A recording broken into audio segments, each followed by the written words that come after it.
And hey, everybody, welcome to the Altar Podcast. We're doing a special episode. I know we usually do every 2 weeks, but we just had an urgency today to speak to the situation that's going on with Israel that everyone's aware of.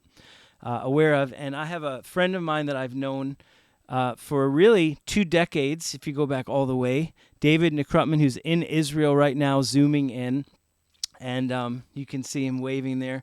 I'll tell you a little bit more about who he is in just a second, but a quick story.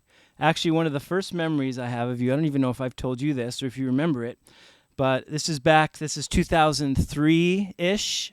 You were in Clarence, New York at the Eagles Wings headquarters when I was a brand new intern there. You were up in Clarence, and it was Saturday, and I'm, a pastor's kid, grew up in the church my whole life, as spiritual as they come as far as Christians go.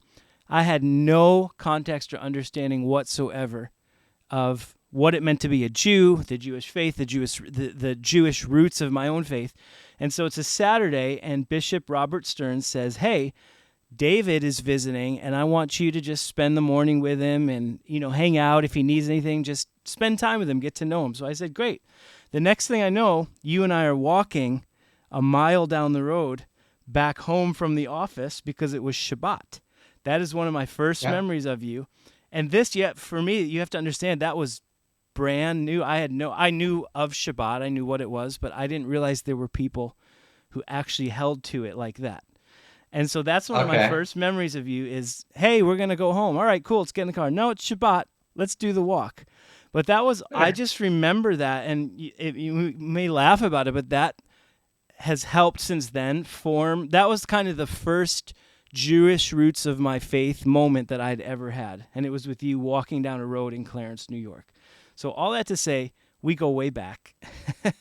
Yes. And now you've become... Yes, we do. Now you're this super important... Let me tell everyone just really quickly about some of this stuff. You've done more in your lifetime than I can even imagine, which is why I'm honored that you're on here spending time just talking about this. But David is a theologian, a writer. He's actually went to Oral Roberts University as a Jewish man and studied there. He was, back when I was talking about you from 2003, you were involved with the Israeli government and the consulate, and I remember doing work with you back Yeah, then. Director of Christian Affairs for the Israeli Consulate in New York. Right. That was back when I knew you. And since then, now you're the head of the Center for Jewish Christian Understanding and Cooperation. I was. You I were... was former executive director for the Center for Jewish Christian Understanding and Cooperation under Or Torah Stone, Rabbi Shlomo Riskin, who Gotcha. founded Or Torah Stone. And then from September of 2021 until now, the executive director for the Isaiah Projects, an organization dedicated to creating Hebraic roots resources for Christians to discover the roots of their faith and humanitarian efforts as well, helping Christian Arabs in Bethlehem and single Ethiopian mothers to put food on the table. That's awesome. And you also have a book, I believe, correct me if I'm wrong, I believe it's called Your Sabbath Invitation. Is that right? That is correct. And I want And to I think tell everyone... the best claim to fame for your audience really is I'm the Jewish advisor to the chosen. Gotcha. That's amazing. I didn't know that until just now. Okay. That's awesome. You see, there you go. I surprised Ryan. That's it. So there. The Jewish advisor to the chosen. Now I want to do a whole show about that and what that's like, but we have to stay on point with this. So anyway, all that to say, David knows what he's talking about. He has a very unique perspective in all of this, not just, obviously he's in Israel and living in Israel, not just from being in the land while everything is unfolding, but from a unique Christian and Jewish perspective. That's kind of what he's given his life to, is Jewish-Christian relations. So the reason that Sarah and I wanted to do this special podcast is because I wanted to address head on and really just hear David unpack and talk about 4 specific things that I've been hearing over and over really for the past week since this situation has broken out in Israel. And they are things that I think we need to have. First of all, we need to understand, but we also need to have the language and the facts and even the biblical backing to understand the position that we're taking as I believe, unfortunately, these things, the lies and the things that are being perpetuated, are probably going to get worse in the coming weeks and months, especially as Israel takes steps to defend itself. We're going to have to be more and more and more equipped, especially as Christians and specifically young Christians, to have answers that we can stand on, that are based on facts, that are based on Scripture, and not just kind of going with the flow on social media with what everyone else is saying. So let's just dive right in and hear what you have to say. The first thing that I've been hearing since this situation has broken out is and this one is pretty scary to me because I didn't realize it was still this bad in the church, but I am hearing about replacement theology. It's suddenly just in the past week, boom, come up to the surface. And replacement theology, for those of you who don't know, is a theology that says when Jesus came, that essentially the covenant that God had with Abraham and the Jewish people and Israel was replaced by the one that Jesus has with the Gentiles. And that's a very, very, very simple explanation of it, but it essentially says the church has replaced the people of Israel, and that now we're moving forward in this new covenant, and well, what happened in the past is the past, but they kind of screwed up. That's all over. Jesus came, now we're the new ones with the focus. And I'm hearing that actually against the backdrop of this conflict, Christians actually saying, well, we are in the new covenant. That's just all political stuff that's going on. It doesn't even matter because God has a covenant with us now. So can you just speak to that however you want to? Well, let's just give the sort of the one-liner, and then we'll unpack the one-liner. If God can break his word with the Jewish people, do you don't think he can also break his word with the Christian world? Right. So that let's just deal with that for a second. If God is a covenant God who keeps his word, and a covenant is an unbreakable bond, then I don't see how the church can undo that bond between God and his people. That doesn't mean that when Christians are saying they're grafted into this covenantal experience, that's a valid understanding of it, but you have to be grafted into something. Right. And if that bond was already broken, then with all due respect to the current Christian climate right now, who seem to be very anti-Israel and take the stance of replacement theology, don't think that Christians were really nice throughout the 2,000 years of history, that they themselves don't deserve sort of a bond-breaking moment from God. So the only thing we can rely on is God's word to his people. And that is it. And the fact remains is that for many, many centuries, Jewish people were not in Israel as far as a nation, sovereign state of Israel. The last time we had sovereignty really was 2,200 years ago in the miracle of what we call Hanukkah, when the Maccabees not only did a civil war within the Jewish people, went against the Seleucid Greek Empire, won, and reclaimed Jerusalem back again. And then, after the Second Temple was destroyed, unfortunately, we were dispersed to the four corners of the world. In the 2,000 years of that history of exile history, the church, who believed in replacement theology, thinking they're the new Jews, and since Jews are no longer in Israel, and that seems to be proof that God is done with them, at the end, we're back. Hi, this is a fact. No other people who's been divorced from their land more than 200 years was able to come back. Here it's 2,000 years, and we have returned as a sovereign state of Israel, according to all the prophecies. So if anyone's reading their Bible and talks about this ingathering of the nations, well, this is in fulfillment. We have more Jews here in Israel than any other place in the world. So for me, God is a fact, and the proof is I'm speaking to you, Ryan, today. So again, replacement theology definitely still subconsciously in the church. There are groups within Christianity that have rethought the whole concept of replacement theology, but to think somehow that God is not with us, I'm sorry to say, for the last 75 years, I'm not sorry. For the last 75 Yeah. years, here's proof that the Jews are back in its land. Faith has been reinvigorated here in the land of Israel. Many Jews who have once turned away from God are now turning to God. Jews in the context of their Judaism. That does not mean that what Christians are doing is invalid in any way. There is enough room in the heart of God for all of us, and we have different expressions on how we have that relationship with God. I am fully cognizant that Christians believe in 100% of the divinity of Jesus and the 100% of the humanity of Jesus. I want Christians to be Christ centered, but that means in the humanity of Jesus that Christians should understand the Judaism of Jesus. Yes. If you completely believe in the divinity of Jesus and his humanity, then you can't simply say he died as a Jew and resurrected as a Southern Baptist. It doesn't Right. work that way. Right. Right. He's Jewish all through of this. So when you're looking at the current situation, it's very perplexing that suddenly everyone is taking the side of terrorists Right. instead of the side of the family of Jesus. So it seems like people don't like Jesus because they don't like his Jewishness.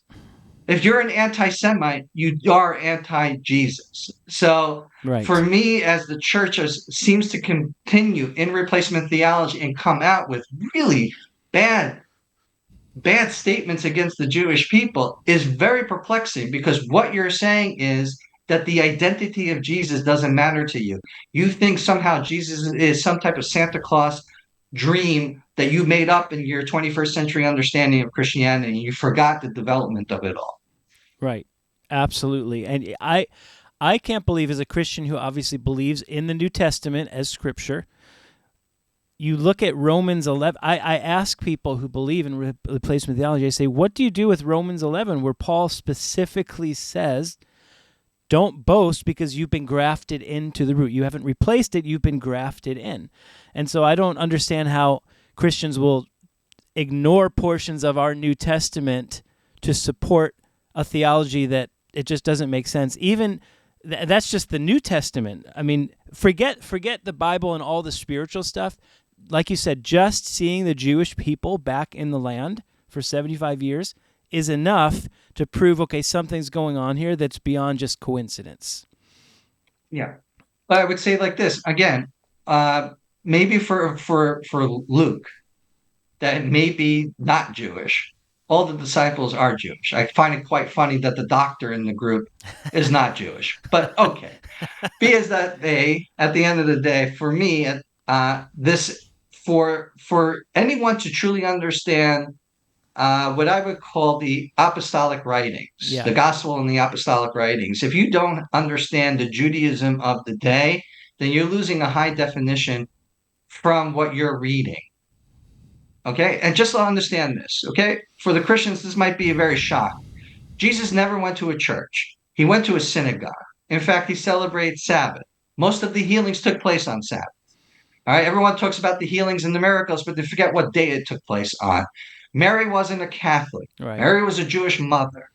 There was no New Testament at the time of Jesus or Paul. This was all written afterwards and canonized afterwards. Obviously, Paul's writing his letters, but he never anticipated that his letters would be considered sacred canon of Christian scriptures. right, It came about that way. So that means the only Bible in existence was the Hebrew Bible. Okay, well, that's a Jewish book seen through Jewish eyes that for some reason for over 2,000 years has been divorced from Christianity. It's only within this literally 75 to 100 years there has been this slow moving sort of spirit of God to awaken Christians to understand the roots of their faith. right, So, do you want a Greek understanding of your faith, or do you want what I consider the proper understanding of your faith? And that means understanding Jews, because Jesus was a Jew. right, And for a Christian, is a Jew. right. Absolutely. And yeah, we have a lot of work to do. The more that Yeah, that's your responsibility as Christians. yes, At the end of the day, my responsibility at the end of the day during this time of crisis is to address the immediate needs of what's happening here. I'm pro-Palestinian. I just was speaking to Pastor Stephen Corey. I made sure he had money to buy food when he's in Bethlehem. My understanding of being pro-Palestinian is making sure that Hamas is not running the show in Gaza. Who wants terrorists to abuse and use people for propaganda. At the Right. end of the day, don't you want a free democratic leadership in Gaza to represent the people in Gaza? The same thing goes for the Palestinians in the West Bank. Don't you want a proper leadership that's guiding? Governance demands responsibility. It's easy to be part of a propaganda movement and just criticize all the time, where governance is responsibility. And the Palestinian leadership, over and over again, we have dealt with for peace, only to be rejected in kind with terrorism. Right. I guarantee you, you have a Palestinian leadership that's willing to have peace, and there will be compromises, but the compromises are minimal. Compromises on both sides. You can have two peoples living in this land side by side peacefully. Question is, does the Palestinian leadership want to do it? You can't speak to terrorists, but the Palestinian Authority is the Palestinian leadership for the West Bank. Right. They also have to go ahead and have that responsibility. So this whole thing of somehow equating whatever extreme woke is going on in the United States to what's happening in Israel, at the end of the day, we have 9.6 million people. 79% of the people who are citizens and residents of the state are Jewish. That means 21% of our citizens are not Jewish, with most of them being Muslim and 2% being Christian. And not only that, Muslims are part of the Supreme Court. In the last government, not this government, in the last government, the most powerful party that held everything together was the Arab Party.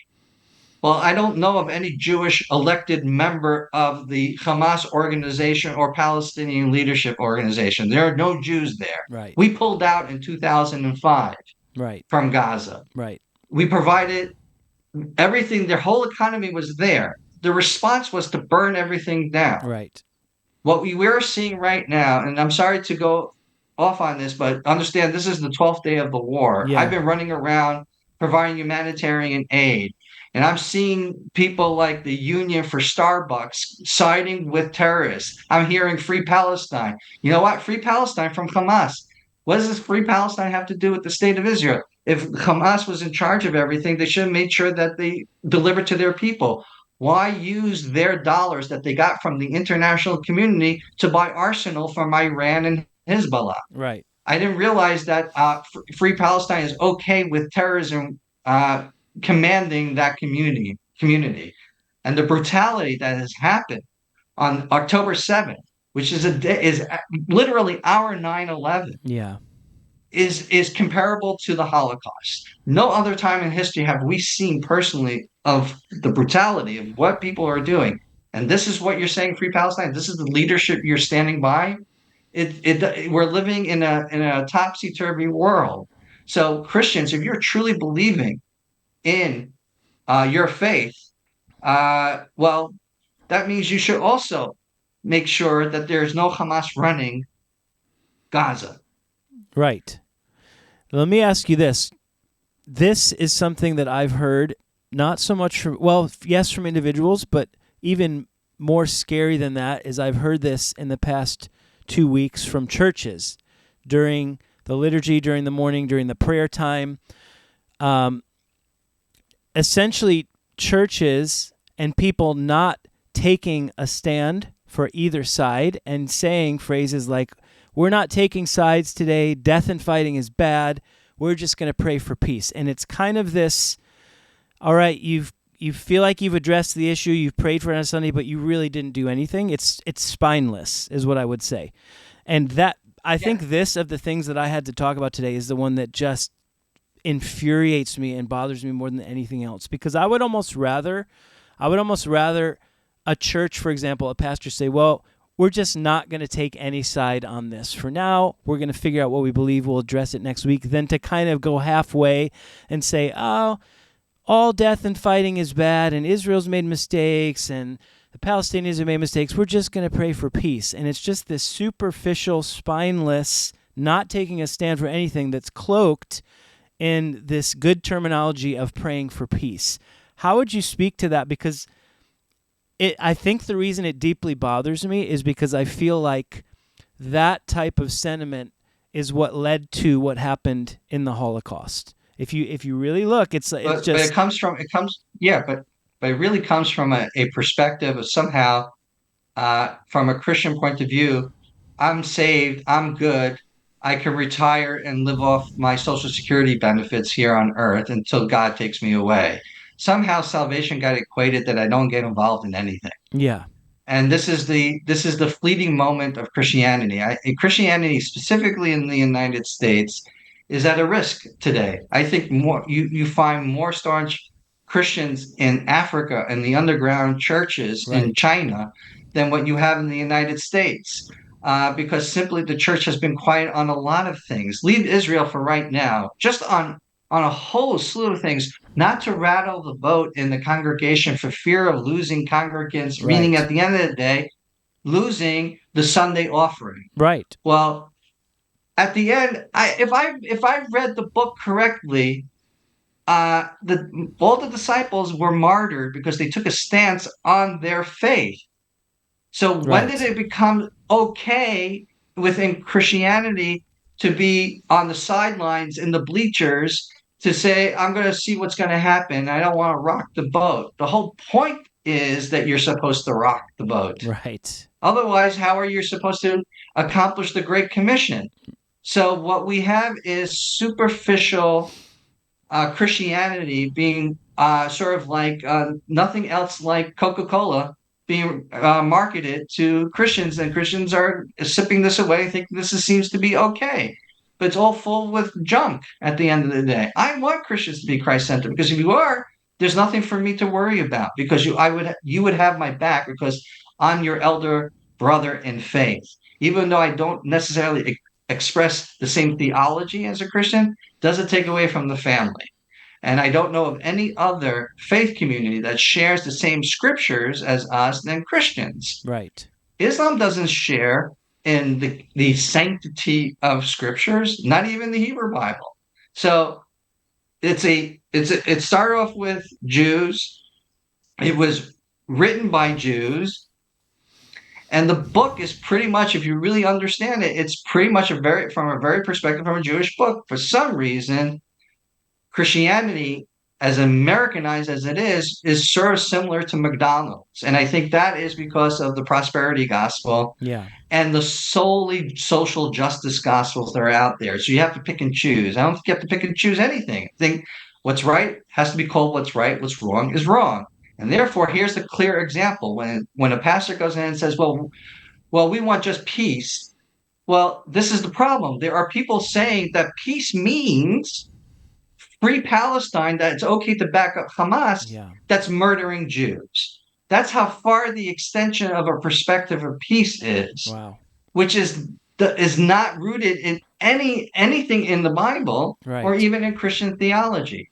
It's just trying to be part of a fad that has somehow been incorporated into American society right now with the extreme wokeism that's out there. Yeah, it's so that's so good. It's so interesting to me how it seems the lines are so clearly being drawn.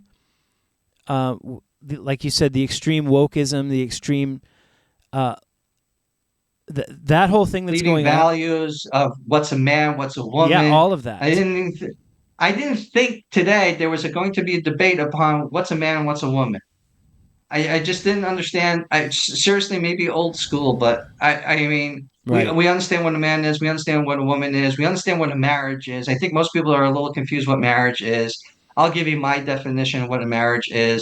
It is a woman becoming a wife, a man becoming a husband, and their souls are being reunited. It's not a contract Yeah. based upon convenience of intimacy or fame or money or whatever you feel the contractual agreement of the fleeting moment is about. It's a reunion of souls living a covenantal lifestyle to actualize God's kingdom on earth and bringing heaven to earth.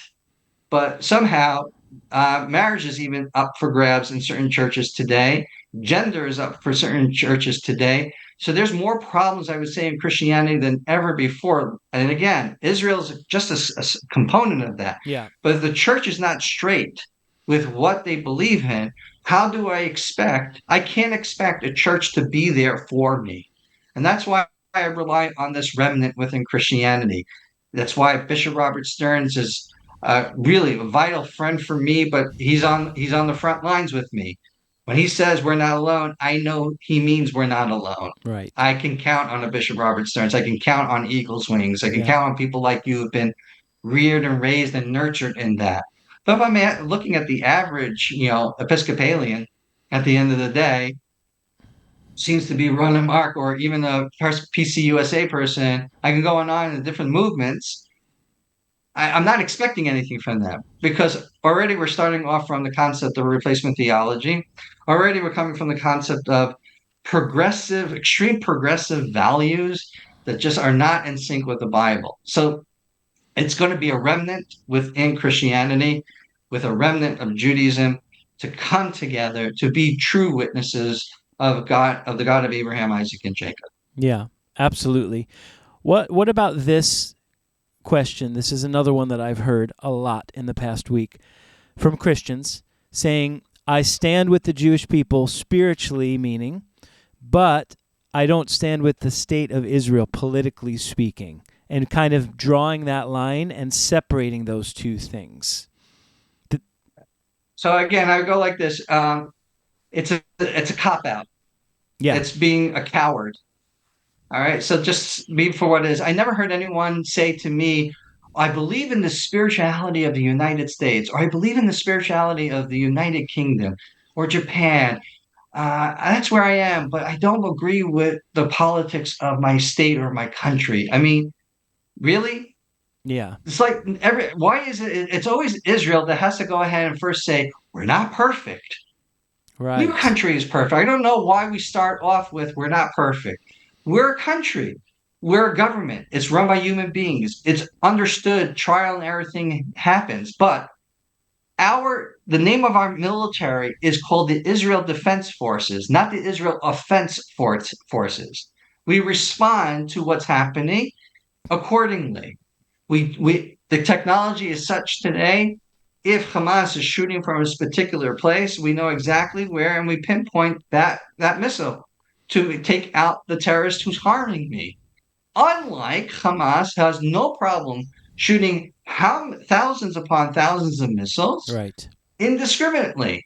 Right. The missile the other day hit Bet Jala. Bet Jala is where a place where Christians are. Yeah. It's under the palace. I'm just saying, it's like it's in the area in the West Bank. Yeah. There are Muslims who are living in Tel Aviv. It's not only Jews that live in Tel Aviv. So all of a sudden we can be, somehow it's just it's for me it It's just does not mind-boggling. make sense. We're living in a world that does not make any sense. So it's a cop out to say I don't agree politically. Yes, there are going to be political issues that individual Christians are not going to agree with, but overall, as a state, there's freedom of expression, freedom of religion. Israel goes to the ends of the earth when they're in the military and doing these actions to try to ensure there is no collateral damage. It happens in war that you got no choice. Yeah. But Hamas is making it quite difficult to figure out how we're going to do this when they're using human beings, civilians, as human shields. Right. Right. Which they do obviously Okay, intentionally. right. Yeah. Because they know that we're the most humane military out there Yeah. in order to do what we need to do. And again, as long as if one day the Palestinian leadership can wake up and say, I want to live peacefully with Israel, we would be there. The facts are is that where the Abrahamic Accords proves that diplomatic economic ties can happen with previous countries that were enemies of Israel. Right. Okay, remember when the state of Israel was created, 800,000 Jews were exiled from countries under Muslim rule. And they found their way, 800,000 Jews from Middle Eastern countries came here to Israel. And many of those countries didn't have diplomatic ties until recently. So peace is possible. Peace was possible with Egypt. Peace happened with Jordan. And peace is happening in Morocco. And I find it quite fascinating that we're almost at the finalization with peace talks with Saudi Arabia. And Iran comes in, Right. backs up Hezbollah and Hamas. Right. So peace is possible. Obviously, there are enemies out there that don't want this to happen. Do you think, with what we were talking about, specifically the American church or the Western church, what is the root problem of this spinelessness and unwillingness to take a stance? Is it money? Is it comfort? Is it the fact you mentioned the underground church, places like Africa, even China? Is it the fact that we don't face the pressure of persecution, so we don't feel the need to take a stand? Do you have any sense of what, if you were going to say this is, I'm sure there's more than one, but what is the root cause of that? For this, okay, so let's understand this. I still believe that America is a Christian country. Mm-hmm. Okay, I don't feel that way for Europe. And the fact remains, look at on the Sunday service in Europe, most of the churches are empty. Great architecture, but completely empty. Yeah. The United States is the last beacon of where Christianity is for the Western church is concerned. But American consumerism has replaced Christian faith, Wow. Yeah. or it's been fused with Christian faith. So it's like I schedule God in my time as opposed to being in his time and his amplified presence Mm-hmm. to allow my ego to be completely out of the picture and allow God to completely direct my life.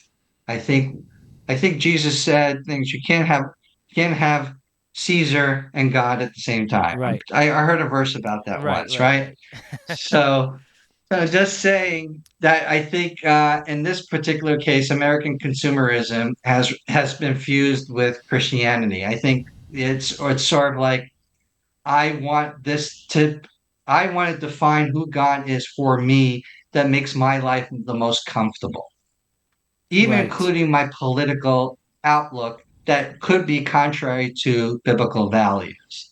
It's somehow we find the verse that justifies our perspective, even though that verse has been taken out of context to justify something that is against the Bible in the first place. Yeah. That's so interesting. And I'm thinking here how different that mentality is from the Jewish mentality. I mean, your life is centered around essentially the schedule of God. It's not Biblical like calendar. it's not here's my availability this week, this month. No. It's like here's what God said, here's the feasts, here's Shabbat, here's these things that are calendarized and my life submits to that. It's very different, and $100%. I wonder if some of that disconnect from the Jewish roots of our faith has actually produced the consumer mentality in the church, or at least certainly enabled it. Well, Ryan, you've been nurtured in this for the last what is it, 18 Yeah, years? almost 20 years. Almost 20 years. So you're on a higher level than maybe some of the people who are listening to this. So I want to reach the people who are just like being open to the conversation that we're having. And here's an Orthodox Jew telling Christians to be Christ-centered, but making sure that Christ-centered Christianity encompasses and incorporates and identifies with the identity of Jesus, of who he was and who he is from a Christian point of view. Yeah. And I think it does take an outsider to sort of do a smack in the forehead for the Christian out there to say, wake up and stop going with these fads out there. Uh, at the end of the day, Will Smith and Jada Pinkett doesn't define my daily life, but we seem to be caught up into this Hollywood, version of what people are aspire to. And the proof of it is Christianity is more illiterate than ever before, even though they have the most access to the Bible than ever before.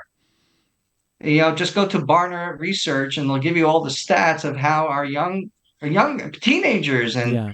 young adults, once they leave their home and go into a college campus, most of them are leaving their faith. Well, then there's something wrong with the way people are raising. You can't outsource faith to a call center Yeah. or even to a Sunday service. And look at a Sunday service. Most Sunday services here. I've been doing this for almost 23 years. I've been in every type of Christian church possible. The children are usually leaving when the pastor is giving the sermon. And in essence, yes, there's a little bit of value teaching that's happening for the youth. But if that's the only thing you're getting, you're not even getting what the pastor's message is, how do you expect them when they leave to Right. maintain faith. Right. So I think there's a fundamental issue here. Like the only reason why Abraham was elected that we have a biblical source for is we don't see Abraham submitting his resume to receive the covenant in the first place. And the answer comes to Genesis chapter 18, verse 19, where God says, I know that he will teach about me to the next generation. It's all about education, all about being educators. The highest level of Hmm. service to God is educating the next generation. Hmm. Well, how does that look? When we seem to be okay with having our kids in public school being taught. Well, I'll teach you a Yiddish word right now, Ryan. Schmutz. Schmutz. All this, yeah, schmutz. This is a good Yiddish word that will describe what's being taught in public school today of all this fleeting values Yeah. that doesn't represent the Bible. And we seem to be okay for our kids to be exposed to all of this. Parents are losing their rights to dictate their gender and all types of stuff that's happening. And again, so where's the responsibility of the Christian parents? You guys should go ahead and build cathedrals of Christian education Yeah. schools out there so you can go ahead and impart the values. It shouldn't happen to someone at 27 years old to receive their born again moment. Wow. What last question? See, I get drawn into this. We'll be here for 3 hours with you. Okay. But last thing, just along these same lines, not even one of the questions I sent you. What is the role of? We just did a whole podcast on this 2 weeks ago. My wife and one of her best friends, who's a minister as well. What is the role of family in imparting those values to children? Our podcast that we did is we talked about how we as Christians will outsource the uh, the spiritual education of our children to the church. Send them to children's church. Okay, you guys teach them, send them back home.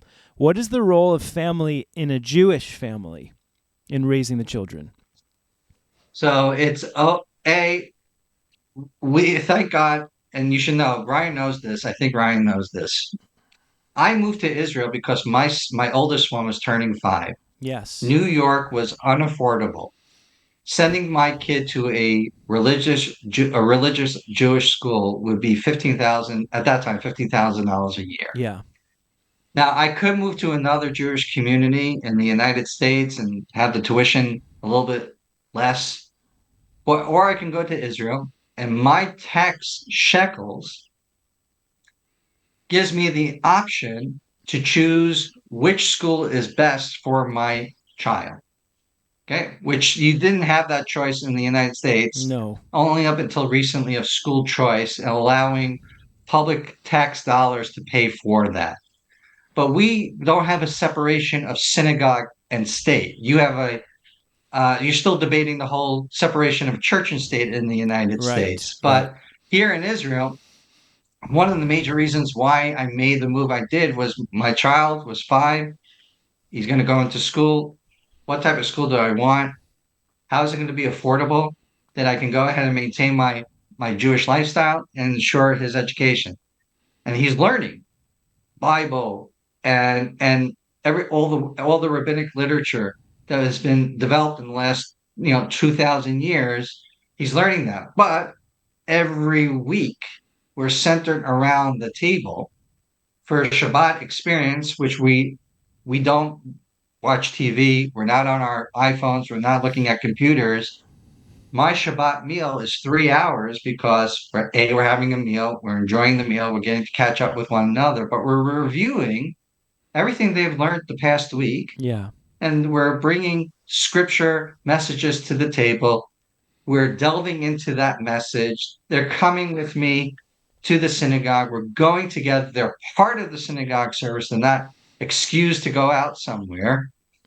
So they're part of everything, and because we're aligned with a biblical calendar, and we're always coming together, and we're speaking about themes of what redemption means, and what does kingship mean, what does atonement and forgiveness, what does it mean, what all these things of representation of the biblical calendar, plus what's happening there being taught and during the week gives us the opportunity to just nurture them naturally.